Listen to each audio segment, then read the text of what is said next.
and we'll get going. Welcome all. So nice to see you here at this end of January session. Uh, Welcome to the Washington Women's Foundation Priority 101 series Yeah, we've got new internet. on mitigating the impact of climate change.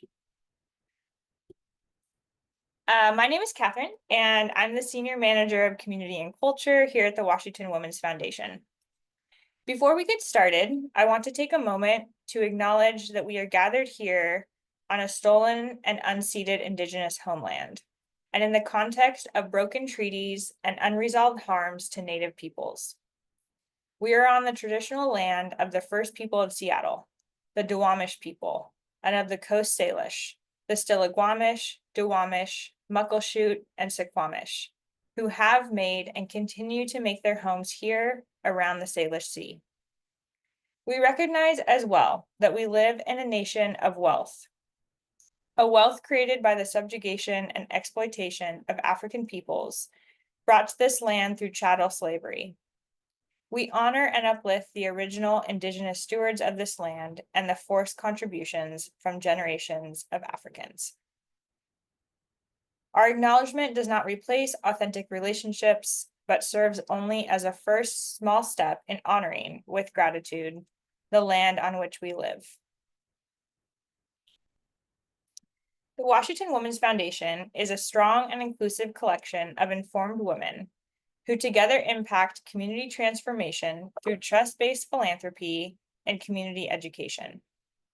We value and encourage active learning, thoughtfulness, and uplifting the voices of those in our community who are experts and leaders in their fields. Through our collective grants, our members invest in 3 different priority areas each year that have been identified by the broader Washington Women's Foundation community and chosen from the year's themes. A few words about climate change before we introduce our speakers. The Washington Women's Foundation defines this priority area as the investment in alleviating and reversing the effects of climate change on those communities most impacted by its effects in Washington state. We're interested in learning more about how climate change has impacted communities in Washington state and the solutions these communities are creating. I'm thrilled to introduce our 4 speakers to you today. These 4 women are experts, change makers, and leaders in the climate and conservation field here in Washington state. At the end, we'll have time for engagement and questions from the audience, and feel free to pop your questions into the chat as they come to you. First, I'd like to hand it off to our wonderful moderator, Paulina Lopez. Thank you so much, Catherine, and good afternoon, everyone. It is a pleasure to be here. I'm very thankful for Washington Women Foundation to put together this great event, acknowledging that we are in a climate crisis and to be supportive of communities, of organizations here locally. As a past grantee, the Duwamish River Community Coalition has been working elevating the voices of those impacted by environmental injustices and advocating for a cleaner environment and a healthy river. As we are today addressing climate change, we all know that it's not only an environmental issue, but we also is a deeply rooted rush and social justice challenges and impacts that bring the disproportionately felt by marginalized communities. Those who have contributed the least to this crisis yet are the most that are suffering those that are impacting them from extreme weather events to sea level rise, like it happened here on the Duwamish Valley, and also bringing especially indigenous, most vulnerable communities, low-income households, communities of color, being the ones that are impacted by this climate crisis. I'm going to be honored to be surrounded by amazing women today doing great work for many, many years, and you're going to hear directly from them. So I'm going to start by calling them to introduce themselves, bringing more information of who they are. In case I didn't say, my name is Paulina Lopez, and I'm the Executive Director of the Duwamish River Community Coalition. We are in the south Seattle area on the Duwamish territory of Storing Land. So I'm always grateful to hear we are acknowledging our first people of Seattle, the Duwamish people. There is a Duwamish Longhouse very close from here in our community that I always encourage you to go learn the real history of Seattle and support the Duwamish peoples, as well as all being acknowledged for the tribes. So right now I'm gonna to pass along to our first a person who's going to be speaking. Jamie, if you can introduce yourself and tell us a little bit more of the work of who you are, and then we'll just go with Lily in order. So praise Jamie, go ahead. Hi, everyone. My name is Jamie Strobel, and I use she, her pronouns. And I'm the Director of Climate Action and Resilience for the Nature Conservancy in Washington. And I, both prior to that, have worked in local government and started the climate justice work at King County. And then prior to that, I was a youth worker and working in environmental justice on the ground, primarily in Asian and Pacific Islander communities. I am originally from Hawaii, but I've been in Washington State for 20 years. Had never thought I would be here this long, and I still don't get used to the cold. But I'm so grateful for the sunshine today. Most of my work has been around increasing the access to decision making and making sure that communities who are the most impacted are at those tables, that have a say in those things, whether it's in policy or in where money goes, or co-developing solutions. So I do a lot of work outside of my day job, working with different communities around that. And I also sit on the Seattle Planning Commission, so a lot of work around land use and resilience and affordable housing and those pieces. And at TNC, a lot of the work that we're doing is at the state level, so working on state policy. We worked on the Climate Commitment Act and making sure that the air quality section was included in that to try and address the cumulative pollution concerns. We also worked on the No on 2117 initiative in this last election to try and preserve what funding we had that was going towards climate solutions. And we do a lot of work around, we have lands, we also have land that we're managing for restoration or ecological reasons and ecosystems. And then also managing for climate. So how do we maximize carbon sequestration of our forested lands, preventing wildfires in our dry forests, increasing forest health, but then also working in urban landscapes around urban forestry and tree canopy coverage. So, and we're working on public funding. We're working on partnerships with tribes and securing land back for tribes. So there's a lot of different projects that touch a lot of different aspects of climate change, and I'm sure we'll get into that more, so I won't go any further into that and pass it to Lily. Thanks, Jamie. Hi, good afternoon, everyone. My name is Liliana Ayala. I use she, her pronouns. I also go by Lily. I'm the Climate Justice Director over at the City of Seattle's Office for Sustainability and Environment. I've been here at the city for 5 years.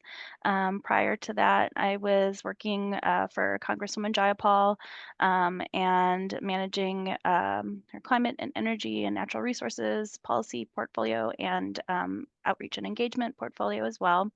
My background is I say I have really deep roots in habitat restoration and ecology work. I did a lot of field work for many years in stream restoration and urban forest, upland forest, wetlands, and prescribed burning, all the things. So a lot of field experience that I feel really privileged to be able to bridge into policy design, development, and implementation at a local level here here at the city. I also have a background in training and facilitation and working with social and environmental change leaders across the country, equipping folks with tools to catalyze social change movements and cultural shifts towards topics of equity and inclusion within their organizations, primarily the climate and environmental sector. I am the oldest of four. I grew up in the Chicago area, and my family is from northern Mexico, Monterrey, Nuevo León, and had settled since the 1800s in South Texas. So I mentioned that because these are critical cultural influences for me and how I look at the world, and provide a really unique perspective when I'm working on climate policy and implementation.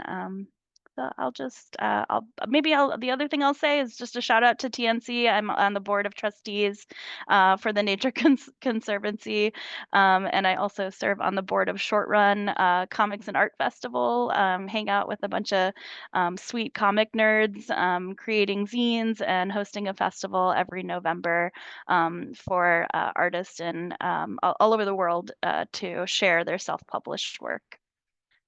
Thank you. I'll pass it back to Paulina. Actually, let's go to Vanessa. Hi, everyone. I'm Vanessa Kritzer. I am Executive Director at the Washington Association of Land Trusts. So we represent a coalition of 34 land conservation nonprofit organizations that are dedicated to the permanent protection and stewardship of land for the public good. And they work, for those who don't know land trusts, they work with landowners to voluntarily conserve open lands located within their service areas. Some are as big as the Nature Conservancy, so glad to be on here with friends.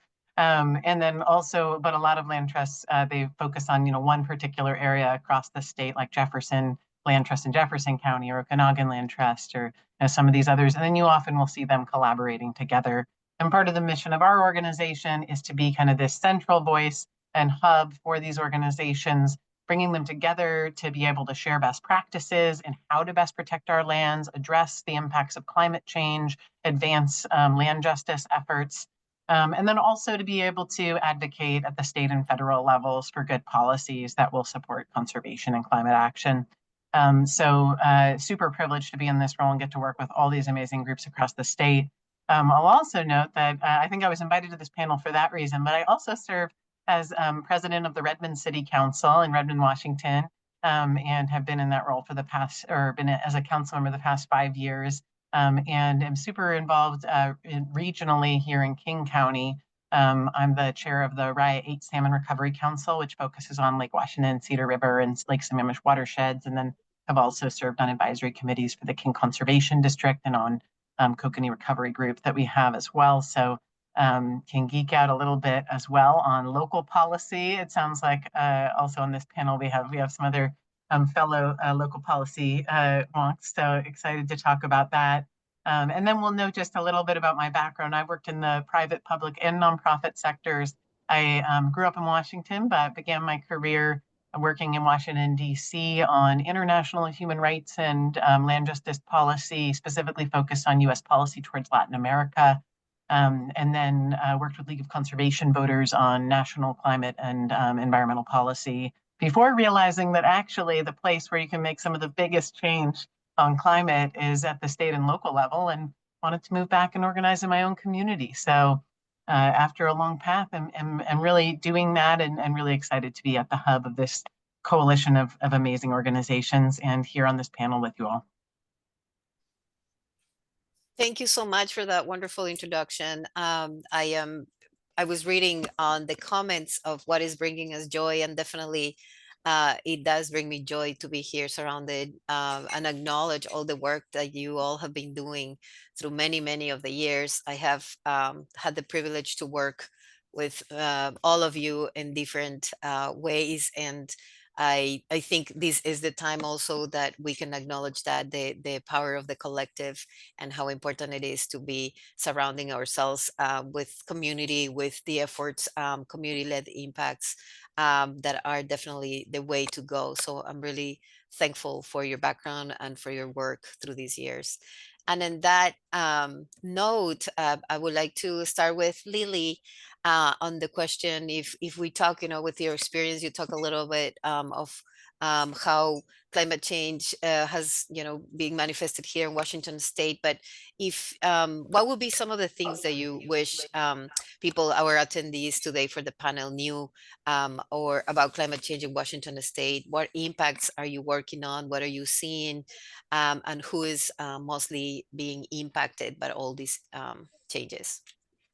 Thank you. Thank you so much. That's a big question. I'm going to start maybe in terms of how we're seeing climate change manifest for us here locally. And all of you are experts in this as well because you're experiencing this. So we're of course seeing some right now a drier winter, which is interesting, where we typically experience more rainfall and precipitation. That's impacting water supply. We're seeing warmer winters as well, typically. So that's impacting our glaciers, again, access to water. There's so many lovely water themes that each of us hold on this panel. It's I'm just nerding out for a minute. So I'm like looking at the faces of these incredible women. And we're experiencing forest fires like our friends in LA County right now, sea level rise, flooding. So these are some of the impacts that we're experiencing. And in the work that I'm doing on a local level, for us, it's understanding the uh, the connectivity and the cumulative impact of those things on our communities and working across silos. Typically, as human beings, we uh, put things in a box, and this is an issue that impacts everybody. It impacts certain communities disproportionately. So because of the effects of systemic and institutionalized racism, economic disparities, the climate crisis impacts oftentimes communities of color, low-income communities, youth and elders disproportionately, people living with disabilities disproportionately. And so those are the types of folks, these are the communities that we're prioritizing here in the city, understanding that when we're looking at solutions and we're developing and designing them with those that are most impacted, we actually have the opportunity to lift everybody up. And so that's a little bit about how we look at the impacts, how we develop partnership and center partnership, how we arrive at some of the solutions. And I'll just say, in the work that's in front of us right now is going back to this de-siloing component, really extending invitations across sector, across issue area, across department, and lived experience to understand the collective wisdom that we hold, the experiences that we're having to arrive at some of the best solutions. So that's just a little bit about that. I hope I touched on all the questions. Absolutely. Thank you so much, Lily. I completely agree with you on what you said. And as I'm moving to Jamie, and you touch upon racial justice, I would like to maybe, unless you want to add something additional to what Lily said, but Jamie, perhaps if you can speak a little bit more of like, how does climate justice intersect with other social justice movements? And it was mentioned, economic justice, racial justice, gender equality, and with your experience and the policies that you've been moving forward. Yeah, thanks, Paulina. There's so much that is connected, as Lily was saying, like everything is connected to all the other issues. I see climate change as what we call a threat multiplier. So it's making existing inequities worse. So if you already have disparities in health and you already have disparities around income and you already have those things, and then you add climate change to it, you're just exacerbating those things. So if folks already don't have enough resources to be able to say, pay your rent, and then you're dealing with a wildfire and you lose the place you're living and suddenly rents are being jacked up and you can no longer afford to live there. This is just on my mind right now because of everything that's going on in LA with the wildfires down there, which is definitely something exacerbated by climate change. And I think I could give a couple of examples where maybe this is showing up, right? So one story I often tell is when I was the first like 9 years I was living in, 7 years, I was living in Seattle, I moved 9 times. And that was because of housing affordability and rents kept going up and I couldn't afford to stay someplace. And so I'd move again. And often the places that I were living were places that were less desirable to other people, right? So I spent 3 years living right next to I-5, like literally my bedroom window opened up to the freeway. And I would get this layer of black dust that would just collect on my windowsill, especially in the summers when I would leave the window open. And I didn't think anything of it because I'd never worked in air quality or climate change or anything like that beforehand. I would just wipe it away thinking, that's gross. And now you look at like the closer you live to pollution sources like this, your risk of respiratory illness, cancer, all those things go up. And then you layer on, oh, now we have this wildfire smoke season. It didn't used to be a season. It didn't used to be a thing, right? And you have poor air quality on top of that. If I'm already getting disproportionate pollution burden, and then you add on wildfire smoke and other pollution, you're at higher risk than other folks, right? The other example I would think of, to connect it back to some of those underlying conditions and root causes is like there's a reason that people who are living next to pollution sources are often disproportionately people of color.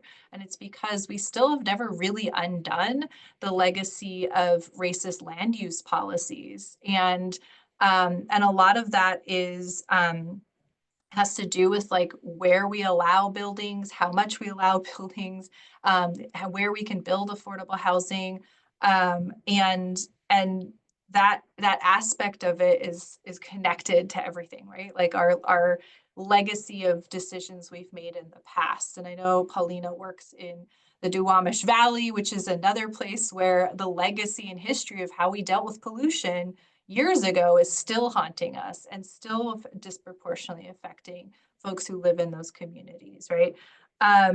And they're seeing that risk change, right? I'm not going to speak too much because I know that's Paulina's area, but like they're seeing that change with sea level rise and like, pollution that wasn't necessarily being exposed before now being exposed. And so, and there's also like new things we're coming across in terms of impacts that we're starting to uncover more and more, right? Like we already know that we're seeing more extreme heat in Washington state as a result of climate change.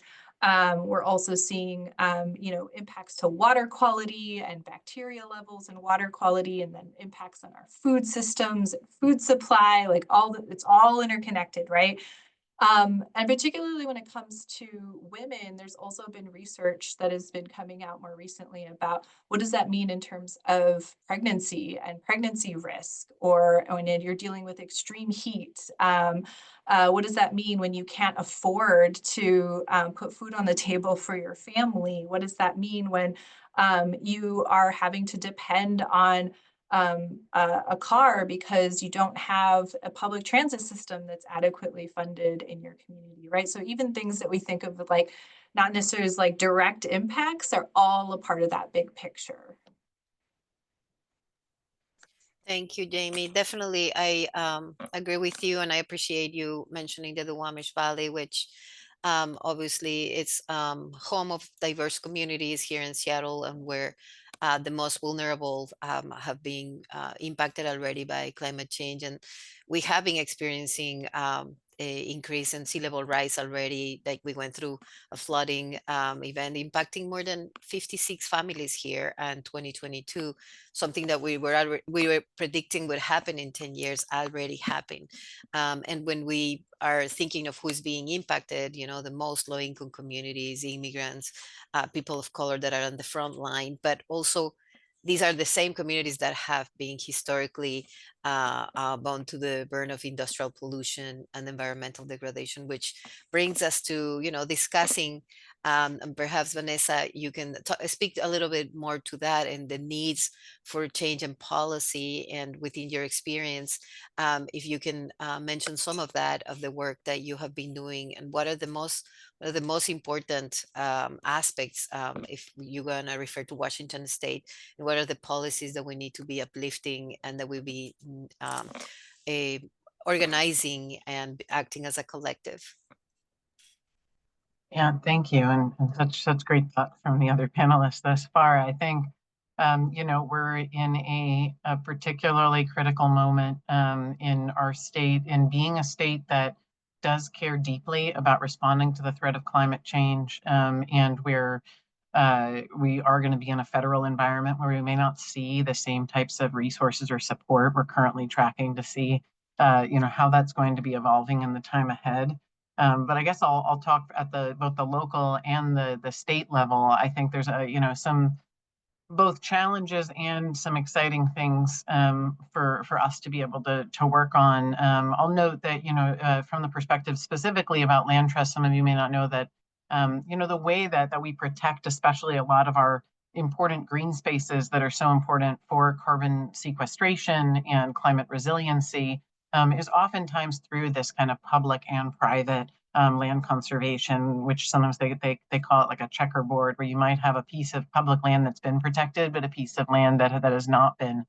So one of the areas that a lot of the groups that we're working with work on are those pieces of land that might be really important green spaces, especially maybe very beloved also by communities, so maybe privately owned. And as we see the pressures of growth in our state, while really at the local levels, we want to make sure that we're providing housing and welcoming people from all backgrounds and all places. We also need to make sure, as you'll see with a lot of cities, that they're doing, they just spent a lot of this past year updating their comprehensive plans for growth management, because we are growing as a state. And as we grow, land prices go up, and the prices on lands that might be ones that we want to keep protected as green spaces also go up.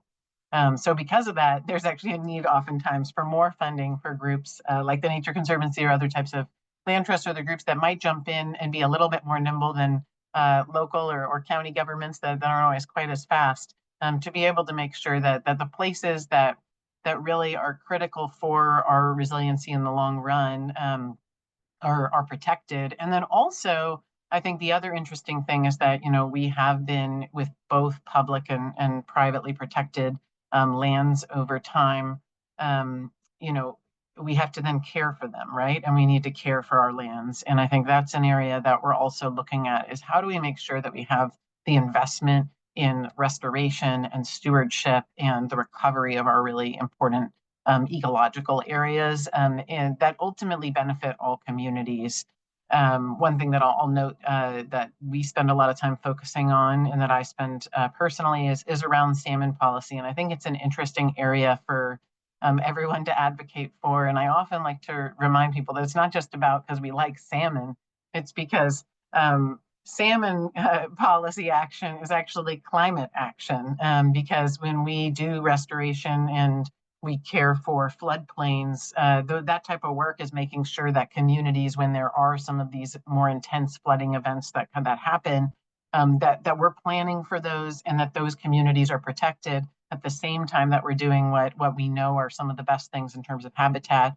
At the same time that we're also making sure that we are respecting tribal treaty rights and the cultural importance of the salmon itself, and then also all of the ecosystem benefits, in terms of all the other animals that are related to that, such as orcas or others where you hear them on the news. It's all kind of connected. So as we look at kind of what are some of the big state investments that you'll hear talked about right now, one of the big areas we're focusing on is the different kind of pots of funding for salmon recovery.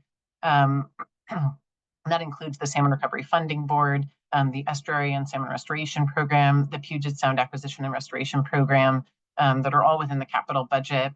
And then also some of these kinds of pieces of lands around and opportunities for us to be able to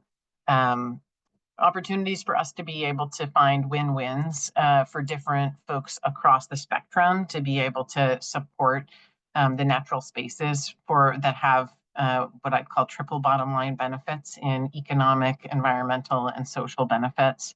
For example, one of the areas that our coalition has really been focused on in recent years and will be focusing on this session is around developing more community forests. So as a lot of forest land that's previously been owned by timber companies may go up for sale, they might sell it to someone who would want to clear cut it, which takes trees out of the ground, who will sequester carbon and may take away trails and other public access spaces. But instead, there's a lot of communities that are rallying to try to protect these forests and actually develop and have them be managed by boards made up of communities. Some of these projects are by tribes, some are by cities, some are by land trusts. A lot of times they're bringing groups all together to be able to do this work. And these are really exciting projects. And we have a couple of these types of things across the state where, we can protect jobs, recreation, local economies, and habitat, and be able to do smart, forward-thinking practices in terms of care of our forests. A lot of interesting work is going on right now, and we'll see in the state legislature, there's a couple different bills that'll be out there really trying to advance really good practices for wildfire management, and even practices such as prescribed fire, which I think one of the other panelists mentioned.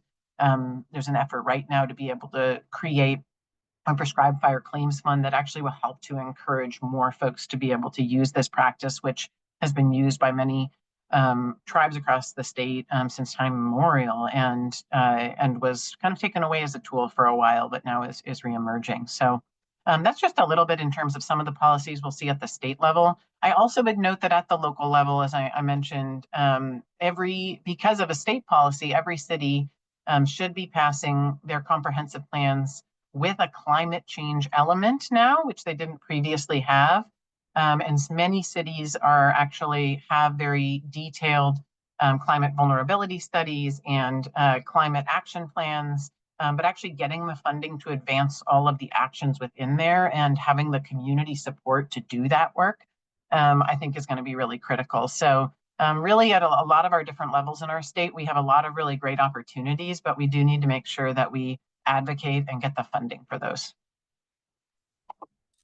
Thank you, Vanessa. I appreciate you mentioning all the intersections. And also, as we think, for every community is different, the solutions that are going to come, community-driven solutions are going to be looking different. As you mentioned, the comprehensive plans, and we have been seeing the possible impacts that it has, to bring more housing into the different communities, but also how could these be impactful in the possible removal of trees, for example, that is a priority for this neighborhood that lacks of green spaces and in general of green infrastructure. So definitely I hear what you're saying and how important will be to have policies that reflect each reality and mitigation for when we are building and when we are looking into all these comprehensive plans. And in that way, for you, Lily, and Jamie, I'm going to look at you, one from the city of Seattle that you're leading onto the climate work, and also for the organizations like the Nature Conservancy. What are some of the ways that either the government or organizations, if you can respond to, better integrate social equity and justice as we are bringing all these strategies to life, and what is important that we do that? What type of strategies do we use? We can start with you, Lily. Yeah, one thing that comes to mind for me is embedding not just uh, strategies and outcomes around social equity, racial justice, and inclusion into long range documents or policy documents themselves, but baking that into the process and how you design and develop those things. I think that uh, it provides an opportunity for maybe I'm biased, but fun and creativity when you're bringing together people across different sectors and communities and mindsets and identities to show up and represent them their best selves and be creative. I think the process yields stronger results because people are coming to a space already seen as having expertise and being experts in, their lived experience, certainly, as well as their passions and the things that they do at work or in their volunteer space. So there's elements of designing that in to the process. I can give a tangible example and say that for the city of Seattle, we have our 2013 climate action plan. We are overdue for a climate action plan update, which we will be taking on, and that's a really exciting opportunity to me. I'm really excited to be able to take the context that we're in now, socially, economically, politically, and design a process that invites people into that and that embeds equity and racial justice and gender justice into that process. One other tangible example is a body of work that we've built out during the pandemic time that invests in the inclusive workforce that we need to implement some of our climate policies. So at the city level, we've introduced a building emission performance standard. We also have at Washington State, some of the most progressive energy code in the country. And so we need people to do that work. Historically, folks who have been in the trades of electricians or building technicians, engineers, those individuals largely represent white male workers, and they're very high wage jobs. So it's an opportunity for us to think about how we work closely with our labor partners and industry partners to examine the working culture that exists and make direct investments to increase not just increase representation of women in these trades and people of color, but to play an active role in catalyzing change in the workplace culture itself, so that it is a place that can support women. People of color, LGBTQIA plus folks in being their best selves and being supported, not just to show up to the job, but to thrive in their job too, and to do that in a way that is meaningful and that is taking our systems and our culture into a place that holds renewable, regenerative solutions. So those are just a couple layers of examples. Thank you, Lily. Jamie? I'm gonna try to, I think I remember the question. But I will speak to a couple of thoughts. One, just going back to the question we asked Vanessa around policy, because I think this is connected, which is we've had a series of incredibly impactful climate policies that have passed over the last several years. The Climate Commitment Act is something that was one of the few states that have enacted a price on carbon, which has, it's not perfect, but it has funneled a ton of resources towards climate solutions and projects and climate adaptation and mitigation, all those things, natural climate solutions, clean energy, all those things. sorry, there's someone pulled up the whiteboard, so I'm going back. And then I think also not to discount like what happened at the federal level with the IIJA and IRA, like this is actually hugely impactful. There's some really great analysis out there around what that meant in terms of like bringing manufacturing back to the US and creating jobs, especially in rural areas and places across the country, how we're actually creating that transition from jobs that were previously contributing to climate change to I'm working on building solar panels, right? And then at the local level too, back to the state level, the passage of HEAL, which is the Healthy Environments for All, which required environmental justice considerations into all state agencies had to incorporate that. When Lily and Paulina and I back in the day were on the Community Partner Steering Committee for the Environment and Equity Initiative, it was, we were still in the early days of trying to get equity and environmental justice incorporated into policy. And now to see like it's down at the state level and it is mandated at the state level, which is hugely impactful. And then, to acknowledge like, yes, we've had some major setbacks at the federal level, but as with the last Trump administration, local action is huge. And so much of the work that we've been doing when I was at King County around, how do you create connected public transit systems? How do you transition off of fossil fuels in your buildings and in your, and I'll just give an example of like, how do you actually incorporate equity and social justice into your approaches to climate solutions? And I think one of the things that stood out for me when I was at King County was, at Metro, they were considering moving all of their buses to electric buses to reduce diesel emissions and not contribute, be able to fund their public transit system. And, they were going to do it all across the county anyway. But then they thought, well, what if we change our approach? Because originally the easiest place to pilot this, because you can't do the whole county at once, you got to start somewhere. The easiest place to pilot it was Bellevue and the east side. And so then the folks who would see the benefits of reduced diesel emissions and air quality, better air quality, was going to be on the east side.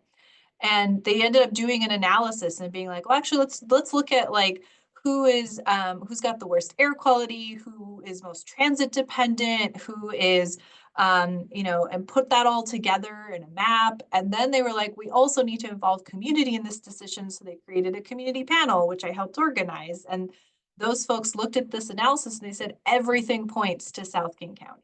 Everything points to start there because that's where, and they actually changed their approach. They said, oh, never mind, let's start at South Base because that's where the need is greatest. And so even sometimes when it's like, it isn't just about like, I need to make my whole solution just about climate justice. You can also look at what are the existing solutions you're working on and be like, how can I make these better? How can I implement them better? How can I incorporate considerations for who's most impacted into how I do this? And I think going to TNC, I think the big reason I came from a lot of grassroots work. I came from a lot of community work. And some people were like, why did you go to this big, giant, biggest environmental nonprofit in the world? And I said, like, it's because they got all the money. and imagine what you could do if you had the ability to shift the approach. Especially the mainstream environmental movement has historically not had the best reputation in terms of, inclusion and considering people of color and environmental justice in their work. And that's shifted a lot over the years. And I've seen in just the time I've been here, huge shifts in the way that TNC is showing up. And showing up with a lot of access to power and resources. For example, traditionally, we get IIJA and IRA funds and these big federal funds coming through, and we'd be like, how do we apply for everything we possibly can? And instead, the approach was, actually, you know what? What if we go put our resources towards helping others who have a much harder time applying for public funding? And our job is to just try and increase access to all of that. And we're not going to apply ourselves, right? And so we have an entire strategy in Washington that's focused on better improving access to public funding because of that. We also have changed approaches in terms of like, do we actually need to be the people owning land and stewarding land? As Vanessa was saying, we're like, no, there are options for community stewarded land. There's options for helping to support tribes who are acquiring land back, right? And the Climate Commitment Act is something that has funded over $52 million towards all 28 tribes to be able to fund climate resilience. And has also funded the Quinault tribe in being able to acquire land and move their traditional villages, right? So what is our role when we think about our access to power, resources, legislators, like having a voice in advocating for environmental justice, especially because I've been in spaces where I was like, wow, there is very little diversity in this room, or there's perspectives that are not being brought here. I remember there was a rulemaking meeting around like what is the particular rule around this particular piece of the Climate Commitment Act, and I couldn't make it. And our colleague from another environmental organization messaged me and said, I was literally the only nonprofit in the room, and everyone else were major polluters. And they were the ones deciding or like commenting on how this law should be structured. And so who is in the room matters. And so thinking about how can I help others' voices be in those rooms, be in those spaces? And if that's not possible, how do you be there saying this room needs to be bigger and this space needs to be bigger and there needs to be more folks at this table? Is such a big part of like how do we show up as allies and utilize our access to resources to make sure that we're addressing climate change in the best way we can. Because it benefits all of us, right? Like, I know we're emphasizing a lot on marginalized communities, but like that lifts up all of us and benefits all of us. Yeah, thank you for that reminder, Jamie, for those communities that have been impacted the most are better off, everyone benefits and everyone will be better off for sure. You did mention the reminder of the progressive climate laws that we have here now in Washington State, and that have been very, very important to center the voices of those impacted the most. So Vanessa, perhaps since you started talking a little bit about the importance of sitting on these tables, if you can refer to some examples, or how can we ensure that those people that are most impacted by climate are sitting on the decision-making process. As Jamie was saying, it happens a lot that we are not being represented in those spaces. So it'd be great to hear from you and your experience, how we can ensure that those people are being represented. Yeah, thank you. I think to what Jamie was really just saying in terms of, I think the first place to start is to recognize the historical access issues that have led to where we're at in terms of who's sitting at tables. And also, I think one of the biggest things is to be realistic about what is the state of the current state of affairs, whether you're talking about a governmental organization or whether you're talking about environmental nonprofits. For example, in our network, we've been doing surveys to figure out, what is the actual extent of diversity that we have within our network, so that we can say we really do have a problem here in terms of the pipeline of folks who are getting into jobs within conservation organizations, within conservation jobs within the government, et cetera, and really looking at opportunities to be able to fund a lot of the programs that helps folks to be able to get access to those experiences, and not necessarily just through, for example, in the nonprofit sector. I think historically there have been a lot of practices for people to get experience through unpaid internships or other types of things where they need to also have an independent source of wealth to be able to get the experience to then get the, starter job or the next job up. Also within a lot of organizations, it's not only who is kind of getting into the door, but also as we think about pipelines for leadership of like, what are the opportunities when we think about those who are within organizations, how do we give them the support to be able to get into leadership positions? Because you also see within some organizations that as we're increasing in diversity, it's often at more of the entry level positions and not at the top. Actually, I heard a really interesting anecdote at a conference that I went to a little while back. There's a group called Conservationists of Color that helps to promote connections between those who are working in the conservation field who identify as people of color.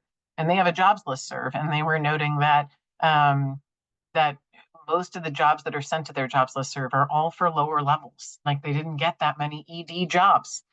So I think that's something to just think about. It's something for the nonprofit sector. On the governmental side and the engagement side, well, two things. One is I think to both of the other panelists' points, I think the way that public engagement has been framed in the past has often been, we'll put a survey out there, or we'll have a public comment period that starts at 7 p.m. for those who are able to make it, who may not have kids at home, or may be able to have the right transit to get there, or we'll know that something is on the agenda when a lot of our local bodies are making decisions that impact people's lives. And ultimately, if we want to be able to get better policies, one of the things that we've done in Redmond has been really an effort to go to our communities, to work with culturally competent community-based organizations, because a lot of communities, especially immigrant communities in our area, aren't necessarily going to be trusting of governmental institutions that have historically not been supportive of them or welcoming. And so being able to kind of build those relationships and go out, and as we develop policies to really have that, I think, as Liliana was saying, some of those frameworks for how do we actually develop policy and always have this as a step that we do is so critical, because otherwise what happens a lot of the time, as you say, yeah, we surveyed the public and they said this, but the same people always are the ones that take the survey. And I'll tell you, most of the time they're usually higher income and white in a majority when you look at demographic breakdowns. So and they're people who also know how to access power. So if we want to change the systems of power, we have to actively work on developing those.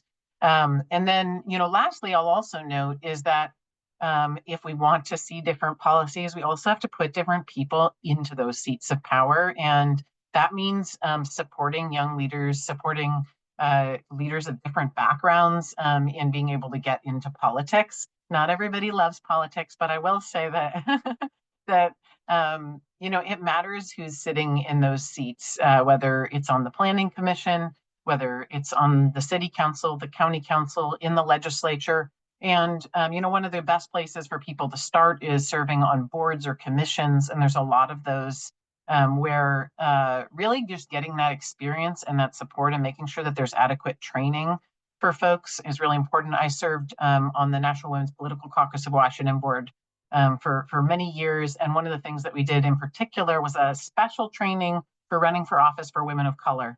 That was separate from our other trainings that we did that was kind of general and where we saw a lot of white women, because they faced different types of adversity in running for office and needed the support from trainers that were also women of color to be able to do that work. So sorry, that was a lot of different thoughts on this, but I just feel like when we think across the pipeline, it's really my big answer would be, we have to make sure that we are centering voices of the communities that are most impacted, and we have to empower leaders from those communities to get into different decision-making roles, whether it's nonprofit, government, or even the business sector. Thank you so much, Vanessa. And absolutely agree on to Jamie's point before of we need people everywhere strategically, and government representation, funders, philanthropic world, and EJ grassroots movements. So that's the allies, and definitely moving forward, we're going to need to see this representation even growing. So It's about 1:30, and where we have thought that maybe 15 more minutes for these general questions. And I am very grateful to be seeing some questions on the chat. So feel free to continue putting those questions. We will be asking them in a few minutes. I just have a couple of follow-up, and then I'll be referring to these questions that you all are contributing. So my next question to the panelists, and maybe we can start with you, Lily. And we touched very briefly, but it's very important. You and I just came back from a learning trip from New Zealand, and that we were learning too how the Maori people have been involved in some of the solutions and to climate adaptation. So how do we support and amplify local and indigenous knowledge systems for climate adaptation and mitigation strategies will be great. And then Jamie, I know that you would have some to say about that as well. Yeah, thank you, Paulina. It was an absolute privilege. So I'll just maybe share some context in that. My colleagues here at the city applied for a Robert Wood Johnson Foundation grant that supported a learning excursion for Paulina, our community partner, and folks across departments to travel to Christchurch, New Zealand, to better understand the approach to climate adaptation and planning and response. For folks who may recall or know this, the city of Christchurch endured an earthquake, and there were some similar adjacencies there regarding the location of their river, geography, the populations living adjacent to the river, and just the impact of an earthquake, which we here in the Northwest, the Western Seaboard are really vulnerable to. So it was quite the privilege, and I'll just share what struck me there with regards to how something I'm really taking away, and I feel honored to have learned about is the integration of solidarity work within the government and the government staffing with regards to the reverence and respect of Maori people and their sovereignty.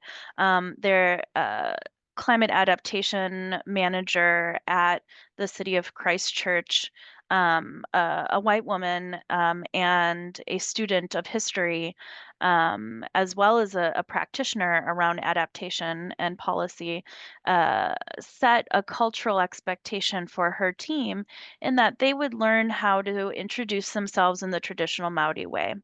And we did see new staffers there with a script. They had a piece of paper and they were learning. And that was really impactful to me. And I feel like I'm getting chills right now thinking about it, in that it was an action that may seem small, but opened a big door for deeper collaboration and not just collaboration, but deep partnership. And we did see that as we walked through different projects, learned about projects, how they manifested, who was at the table. And so I took that away, and in relating it to my own work and sphere here, there's a bit of intentionality that has to go into this, right?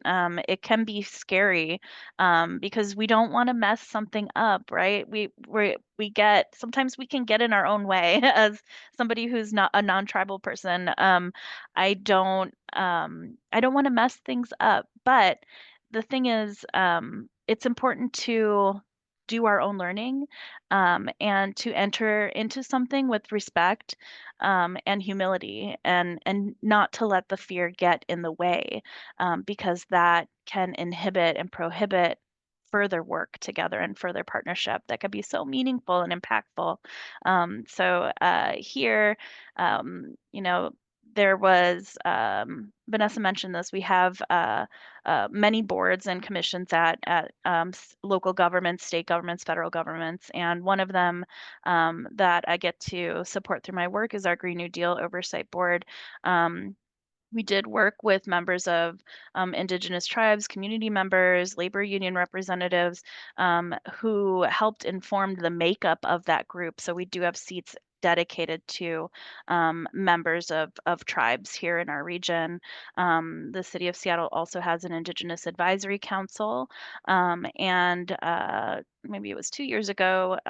It's shocking to me, but it was the first time the city of Seattle hosted a tribal summit in partnership with tribes here in Washington, and some meaningful strategies and actions came of that that we are holding ourselves accountable to. And so I think that there are some tangible ways that we can get started that hold the respect and honor and that kind of push us into a space of the unknown, but the unknown in a really beautiful and meaningful way.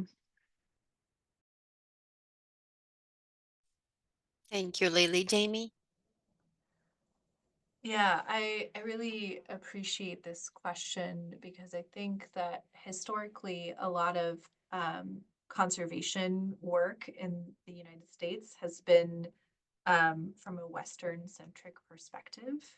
And when you think about even I mean, you can go as far back as like John Muir and our relationship to land and like this sense of like purity of land, right? And how that just wasn't true. Like they were indigenous peoples who have been here for since time immemorial, who had a relationship with that land. And we have decades and decades of policies that are in place based on coming from a totally different paradigm, right?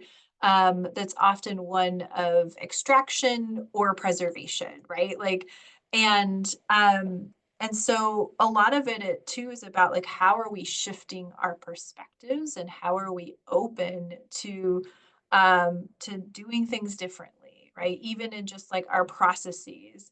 I in previous jobs in the past, I worked for Tulalip Tribes for a brief stint as a contractor, and I remember going into a meeting with one of our tribal elders and my boss, and I like, you know, coming from Hawaii and coming from a, you know, cultural perspective that you know, we always like talk story. We always talk when you go to a meeting, you check in on someone. How are you doing? How's your sister? You know, how's your family doing? Before you ever talk about business. And I remember going to this meeting and my boss sat down and was like, I have a whole agenda for you today. We got a lot to get through. And he just stopped her and interrupted her. And this is my first time meeting him. And he's like, stop. Like, who is this person? I want to know who she is, where she comes from, why is she here, right? And so much of our work and our ability to move things forward, and especially I think in the coming years, needs to be rooted in connection and in relationship.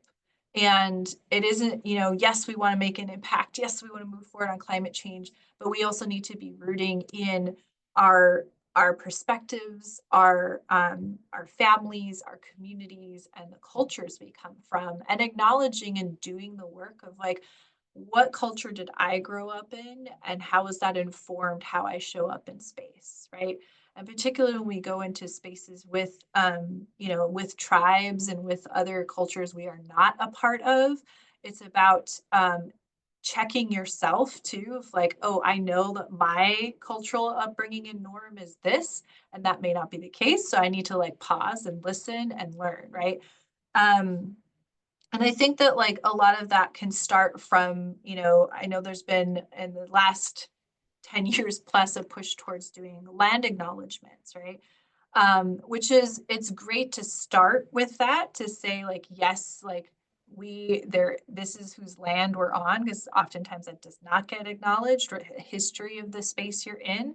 But we also need to move beyond that. It isn't just about acknowledging, it's also about like, okay, what are the commitments I'm making?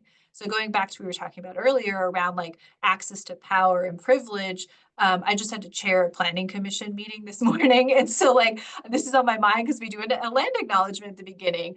And one of the things we changed several years ago was like, yes, we're on the lands of the Coast Salish people, but it's also like I'm committing as someone who sits on this body to actively work to recognize what are the racist practices that have been in place that we need to remove. Where are the places that we can bring back traditional knowledge? Where are the places that we can lift up leaders or integrate that into the latest comprehensive plan has a section on Indigenous planning, which is new.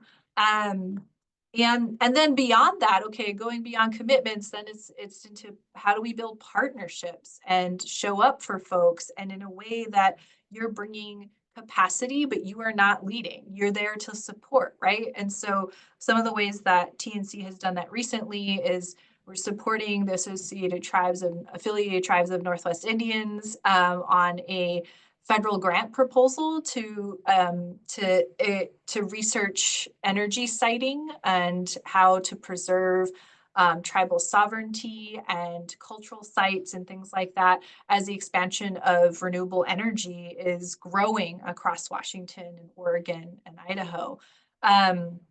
And we were like, we don't need to lead this, but we'll help you since managing federal funds is really difficult and applying for those. And we have the resources and capacity that we can provide for that and following their lead in that. There's also projects with the Quinault tribe and with Colville and with where again, we're there in a space of how can we support, what are your goals and objectives, and listening for that, right? Taking the time to listen to like, what are you trying to achieve and how does that align and how can we help you? And so I think there's so many different pieces. It's how we show up in places. It's also how we're moving resources, how we're moving policies, and how do we ensure we're integrating those things in place. And I'll just say one last thing, which is just when I think back to home in Hawaii where I grew up, I had friends who lived in Lahaina during the wildfires that went through Lahaina. And I think about historically that place was actually a really verdant wetland. Lahaina used to be a place that there was an abundance of water to the point that the Hawaiian Kingdom capital was there for a while. And that shifted and changed because of the sugarcane industry and then the privatization of land and resources and the diversion of water towards agriculture and land being taken away from Native peoples, right? And this story is not unique to just Hawaii. It's happening all over the world, right? When you think about what Indigenous peoples have been on that land and then what has happened as a result. And when the fire started and those winds were so strong and it moved so quickly, it was exacerbated by climate change, but the underlying conditions were the result of past things that have happened, a history of colonization, a history of land use decisions, a history of all that. And so much about working in these spaces is also about acknowledging what was the past harm that has happened here. And yes, we're working on current disparities, but we're also like, how did we get here? And when we're going into spaces being like, yes, like, especially for a big conservation organization, there hasn't always been, we haven't always been on the right side, and so much about building those partnerships and trust and supporting Indigenous leadership is around acknowledgement of that. Thank you, Lillian, Jamie, for that wonderful reminder and how to be led by traditional ecological knowledge. For sure is something that I've heard from sitting in multiple spaces that could be intimidating, but Jamie, you said something really important is asking, is taking the time, rather than feeling not trying to guess, but rather how to bring that understanding and that for natural cycles, for the species management, for traditional indigenous knowledge. So uplifting that. I think I'm going to transition now to the question since it's 1:45 almost from the panel. And I'm going to go with Emily's question right now. So whoever feels ready to respond, do so. But the question is, we know that food systems can be significant contributors to climate change.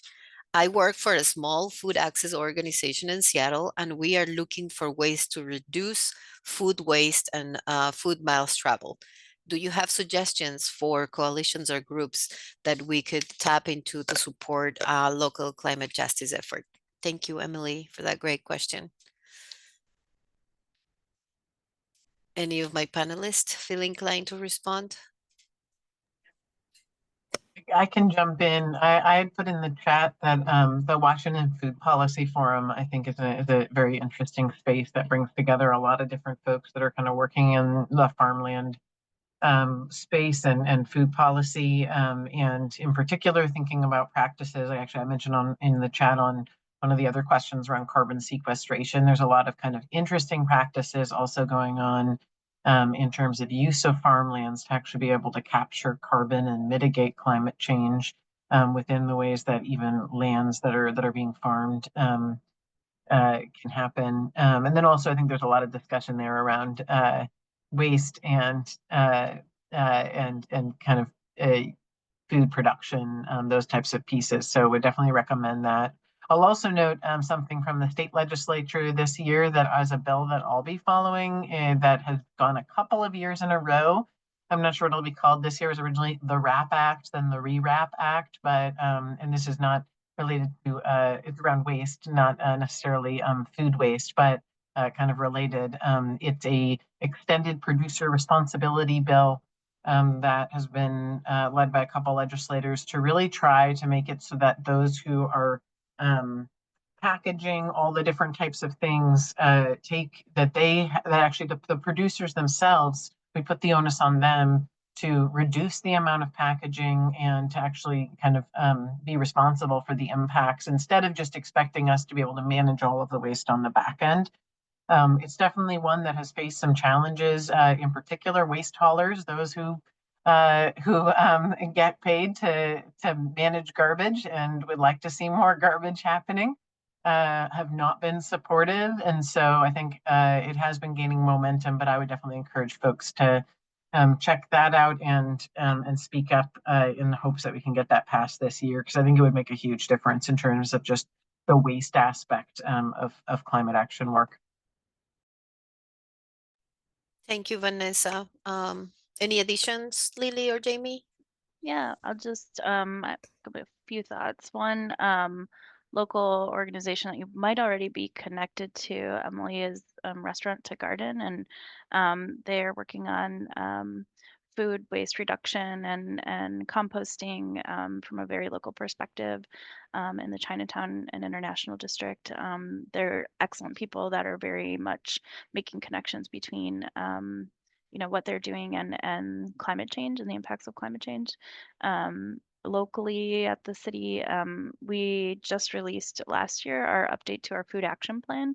There is a section in there that makes a connection to climate change, but we're really on the precipice of digging a little bit deeper within the context of the city's climate action plan update.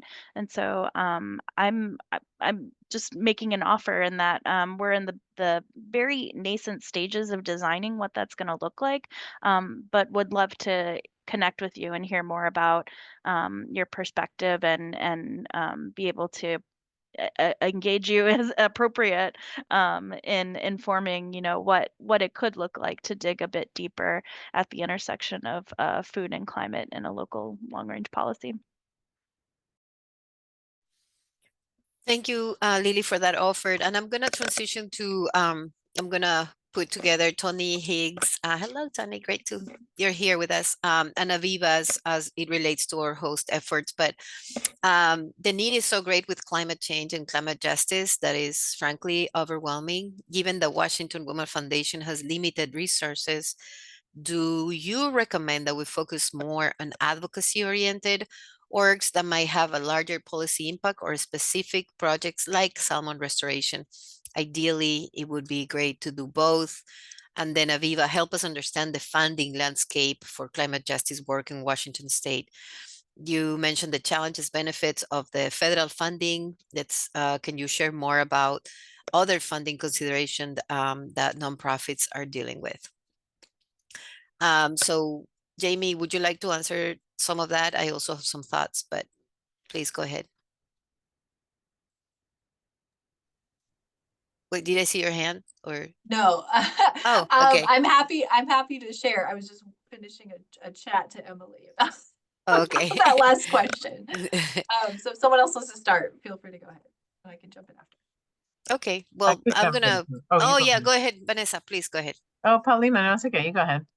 I was just gonna say that thank you for acknowledging in that question that is very limited the funding, and right now given the new change administration, feels like we went backwards 50 years after the progress that we had with President Biden, where many of the groups, even some of them present here, including DRCC, advocated for the Justice 40 funding and the IRA, Inflation Reduction Act. So all those, we don't really know what is going to happen yet, but that puts a lot of limitations into the access and dreams of community-driven solutions that we had for climate. So I think it is important that, as we have seen in this panel, that community-driven solutions are the way to go, and there is not really a formula that each community has to mitigate and adapt for climate impacts. But I do think that it's important right now that philanthropy comes together and be there at the forefront with community grassroots organizations to support financially, so we don't have to be exposed to a scrutiny of federal funding.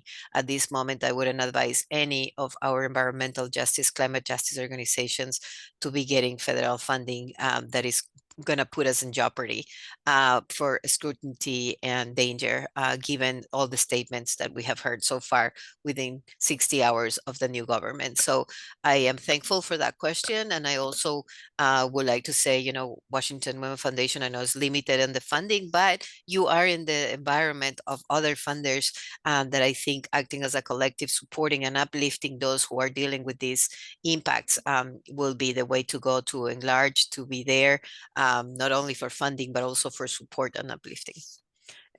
As a moderator, now I'm gonna, sorry, going back to Jamie.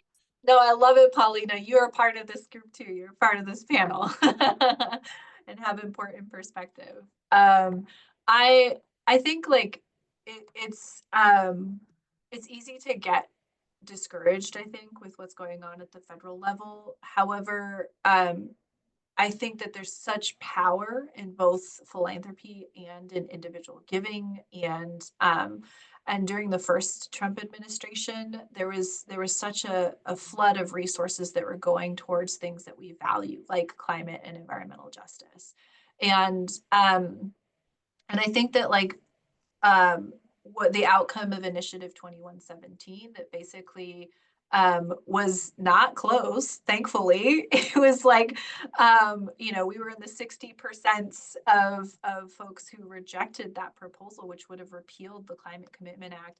And it wasn't just a divide either of Western versus Eastern Washington. There was support all across the state. And I think what's really powerful about that is that we have folks in this state who value climate action, who value supporting communities on the ground and resilience and investments in infrastructure and in climate solutions. And the Climate Commitment Act is now here, and we have all of that money that was potentially at jeopardy that will still be going out. I think one of the challenges is how accessible is that money, and who has access to get to those resources. And so there's a lot of work to be done, continuing around advocacy, around ensuring that organizations have capacity to be able to bring in other dollars. So whether that is state dollars or other philanthropic dollars. And so little amounts can go a long way in terms of supporting organizations. And what I do appreciate about some of the work that Washington Women's Foundation is doing is supporting leadership and supporting the leadership and capacity of organizations and folks that have been underrepresented. And as a former youth worker, I'm always in the back of my head around like, how are we supporting young people and continuing to be a part of this and shape the world that they're in, right? Like the long game of all of this, right, is investing in informed residents and informed voters and informed community members that can advocate for their communities. Who, when I first started in the climate change world, and I so appreciate, Aviva, your question about like, there's so many different words and like, and you know, and plus government loves acronyms. So so does DNC.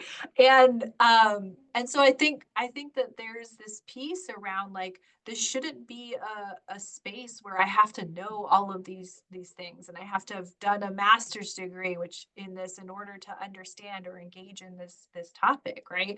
And so being able to support more people on the table and building that people power is incredibly powerful. So I appreciate that you all support and invest that.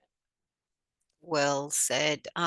Jamie, I know that we only have 6 minutes left, but since you mentioned the seeds of hope as we are closing this panel, I'm going to start with you, Vanessa, but I feel like right now it's the time to have endless hope and acting collectively. But if we can all refer to this next 5 minutes, giving a space to all of us, and what are some of the words so we can lift in a good spirit of today's panel?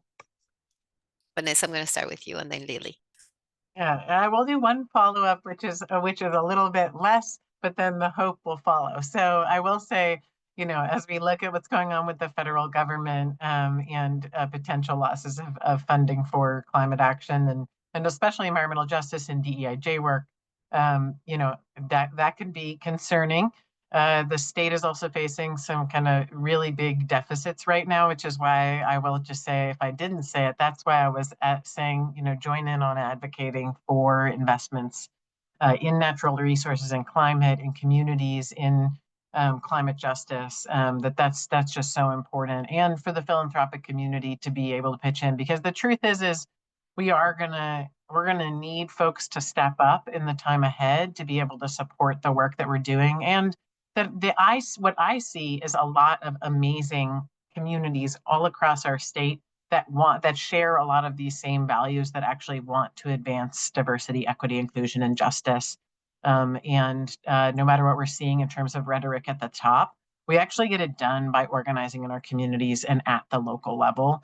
And we do that, as I think I said earlier, and I'll just reiterate also what Jamie said around leaders, around having great leaders and cultivating brave, community engaged, connected leaders, and in particular women who are able to often serve in this role to bring people together. So the work that you all are doing is really critical in terms of having that capacity building support for the women that really need to be at those tables, and that can also build the pipeline of leaders to get into those tables. So yeah, I guess I'll just say the thing that makes me hopeful often when I wake up every day these days is really thinking about that, you know, our entire country, we're made up of cities and communities. While we may hear a lot on the news about high level stuff, the places where we make change happen is by organizing locally and building those connections. And I think one of the things that I love about the work that I've been able to do, especially across the state with the different land trusts, is seeing how you can bring a lot of different types of partners together who can share passion for for clean air, clean water, our future generations, and that also those future generations can inspire us. I'm a mom of 2 kids. I have a 2.5-year-old and a 6-year-old, and just their perception and vision of our community and where we're going, and thinking about how the future that we're building towards, even if sometimes it can feel a little bit like we're going in one way, we know that by investing in that next generation, that they're getting that clear vision. They understand the importance of climate justice, and they're going to have to live in the climate reality that we are all in.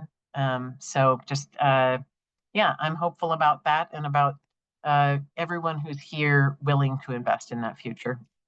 Thank you, Vanessa. Well said. Come on, Lily, wrap us all up. Yeah, I just maybe want to plus one on that with regards to getting hope from women and women leadership. I'm just reminded of Ruth Bader Ginsburg's quote, and one of my friends got me a mug with a quote of hers translated into Spanish, but it's the famous one: women belong in all the places where decisions are being made. Yes, we do. And that's where I have a lot of hope, is seeing and being in community with the leadership of women who are fearless and creative, who are warm and showing examples of ways that we could do things differently, and who are occupying spaces of leadership and decision making, with a vision for our future, the world that we want to live in, that are coming with messages of what we're for. I think, as much as we have gotten used to pushing against, what we're against, that's very important. But there's something even more inspiring about coming together around a vision of what we're for and what we want to build together. So that's where I'm getting hope. All you ladies. Thank you, Lily. Plus Jamie. one and plus one. That's right. Thank you so much. Well, it's we are top of the hour, and I want to thank again Washington Women Foundation for having us, and all of you attendees, our wonderful panelists with pure wisdom, experience, and knowledge. So we look forward to more collaboration, more women to the front, and we continue to be building all this collective that we have. So thank you, everyone, and have a wonderful rest of the day. Whatever additional questions, please send it to Aviva or Catherine. We'll be happy to answer with our bios or emails. Thank you. Thanks, everyone. Thanks, everyone. Thank you.